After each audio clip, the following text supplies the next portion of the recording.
Boker Tov, nous sommes le 31 janvier 2022, c'est l'heure de la revue de la presse et des médias israéliens en direct de Jérusalem sur Radio Kalita.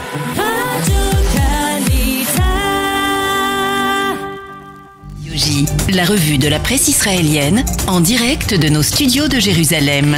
Et à Jérusalem, nous retrouvons notre correspondant Daniel Haïk. Et ce matin, Daniel, le Israël Hayom nous présente l'ardoise de cette 5e vague de Covid-19, celle de l'Omicron. Oui, effectivement, Ilana, et le moins que l'on puisse dire, c'est que cette ardoise est salée. Plus de 5 milliards de shekels, c'est le coût des isolements et de la baisse de la productivité du marché israélien au cours des dernières semaines.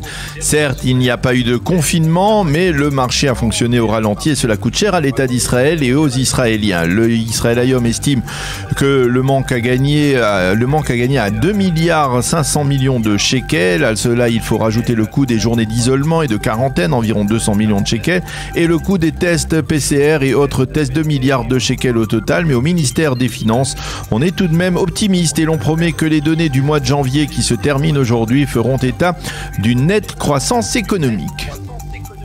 Mais en attendant, le Yediot Aharonot, lui, nous présente une seconde ardoise carabinée, celle de la hausse générale des prix sur le marché israélien. Et oui, ça grimpe, titre le Yediot Aharonot sur la seconde moitié de sa première page ce matin. D'abord l'alimentaire il y a quelques jours, ensuite l'électricité, maintenant l'essence, et de nous rappeler que le prix d'un litre de Superbe a augmenté d'un coup de 34 agorotes pour atteindre un pic bien réel de 6,71 shekels pour un litre d'essence, c'est beaucoup. Rahanan Shaked, en première page du Yediot Aharonot, s'étonne que les grandes compagnies alimentaires comme par exemple Osem fassent grimper leur prix sans qu'il n'y ait de réaction de la part du grand public. Or, hier soir, l'une des émissions phares de la chaîne 12 a pourtant lancé une campagne de boycott des pâtes du consortium Osem qui, pour une raison indéterminée, coûte 2 fois plus cher que le prix des autres pâtes d'autres compagnies. Cessez d'acheter les pâtes Osem, ont lancé les présentateurs de cette émission. On n'est pas certain qu'ils seront suivis. Et revenons au coronavirus à présent avec les quotidiens israéliens qui nous fournissent d'autres données mitigées sur la baisse de la 5e vague. Oui, la donnée la plus encourageante, c'est la baisse au-dessous du 1 fatidique du coefficient de contamination, ce qui signifie que l'épidémie se résorbe. Mais les données les plus préoccupantes, eh bien, ce sont d'abord le nombre de malades graves recensés hier, 1089, mais également le nombre de décès qui grimpe considérablement avec 50 décès supplémentaires en 24 heures et un total de 8707 décès depuis le début de l'épidémie. Dans les dans les hôpitaux, les départements Corona sont saturés et les directeurs d'hôpitaux déplorent que le sentiment général soit que la 5e vague est derrière nous, alors que dans les services donc hospitaliers, cette vague est bien présente et dans toute sa difficulté. Le Haaretz nous rappelle que la validité du pass vert a été prolongée hier par le gouvernement de 5 jours et selon le quotidien de gauche, c'est pour donner le temps aux experts de trouver un palliatif à ce pass vert. Et puis Daniel, l'autre grand titre ce matin que l'on trouve à la une des quotidiens est juridique. Oui, il s'agit du nom de la juriste qui sera probablement désignée comme prochaine conseillère juridique du gouvernement en remplacement d'Avichai Mendelblit qui a terminé hier son mandat. Elle s'appelle Gali Baharav Miara. Il faut s'habituer à prononcer son nom puisqu'elle risque de devenir l'une des personnalités les plus en vue de l'État d'Israël dans les prochaines années. Le Yediot Aharonot explique que l'actuel vice-conseiller juridique du gouvernement, Ran Nezri, ne figure pas parmi les 3 dernières personnalités sélectionnées et ce pour une seule raison apparemment, sa position connue très coulante envers les dossiers Netanyahou. Il en paye apparemment le prix, surtout auprès d'un ministre comme Guidon Saar qui pour certains éditorialistes de ces derniers jours est mu souvent par une volonté de vengeance envers l'ancien Premier ministre.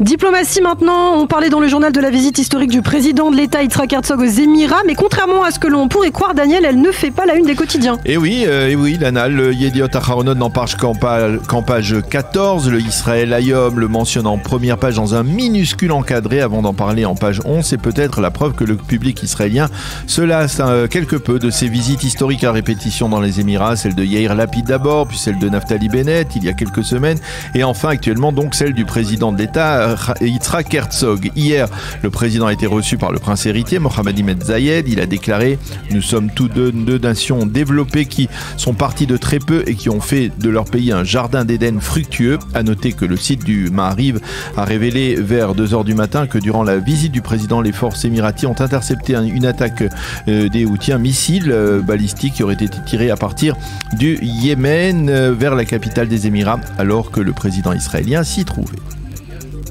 International toujours, le Israël publie ce matin un éditorial intéressant autour de la crise entre l'Ukraine et la Russie. Oui, il s'agit de l'éditorial du professeur Avraham Ben-Zvi, qui est l'expert du quotidien gratuit dans le dossier américain. Et le professeur Ben-Zvi pointe un doigt accusateur en direction de l'administration Biden. Pour lui, il ne fait aucun doute que la faiblesse du président américain et de son administration dans le dossier afghan et la fuite précipitée des forces américaines l'été dernier de Kaboul ont donné à Poutine un feu vert tacite pour envahir l'Ukraine et il y voit là une relation de cause à effet. Quant à l'Iran, eh bien, elle assiste à ses développements dans le calme, mais les retombées de cette faiblesse américaine devraient se faire sentir prochainement à Vienne, selon donc le professeur Avraham Ben-Zvi. Nahum Barnea, il va aussi de son éditorial ce matin dans le Yediot Aharonot et il écrit que Poutine entend faire subir aux Américains l'humiliation que ces derniers avaient fait subir à la Russie il y a 30 ans avec l'éclatement de l'Union soviétique.